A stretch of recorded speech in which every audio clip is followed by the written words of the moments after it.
सगळ्यांना शुभ दुपार. झाली का सगळ्यांची जेवणं? तर आत्ता आमची भांडी घासून झाली आहेत. तरी आहेत अजून निघतायत, काढतोय, घासतोय, वाळत घालतोय. मी धुतले रोजचे कपडे, गोधड्या धुणार आहोत आम्ही उद्या.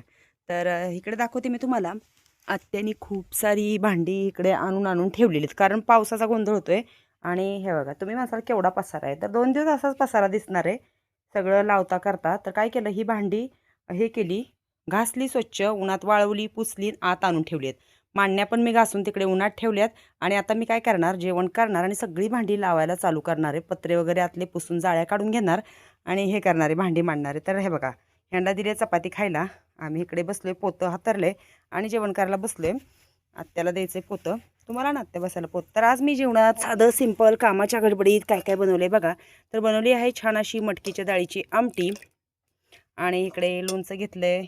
इकडे आहेत आज भाकरी. आज चपाती थोड्याशाच बनवल्या त्या मांजरांना दिल्यात खायला.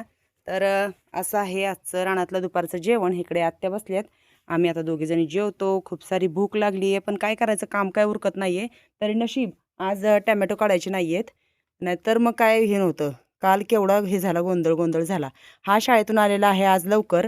तर त्याचं चालू आहे खेळ. तिकडची भांडी उन्हात चांगली वाळली आहेत. आज बहुतेक पावसाचं काय नाही, ह्या टायमिंगला काल गरजत होतं.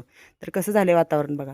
तर मग कशी वाटली मटकीच्या डाळीची आमटी ते तुम्ही मला कमेंट्समध्ये सांगा. तर मला रात्रीचं मी जेवणाची जी व्हिडिओ टाकली ती चिकनची, त्याला कमेंट्स आली आहे की ताई तुम्ही धुणं वगैरे काढले, सारवण हे भांडी, तर चिकन कसं खाता. तर आता पोरांना खायचं असतं, मग करायचं काय सांगा.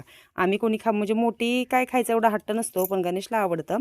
पण धुणं वगैरे काय धुवून झालेलं नाही, सारवण झालेलं नाही आहे. फक्त भांडी घासायला सुरुवात केली. ती पण जी ठेवलेली भांडी असतात एक्स्ट्राची ती घासली आहेत. मांडणीवरची वगैरे आज घासली आहेत मी. तर आजपासून काही नॉनव्हेजचा बेत नाही आहे. तर मग या सगळ्यांनी छान असं रानातलं जेवण करायला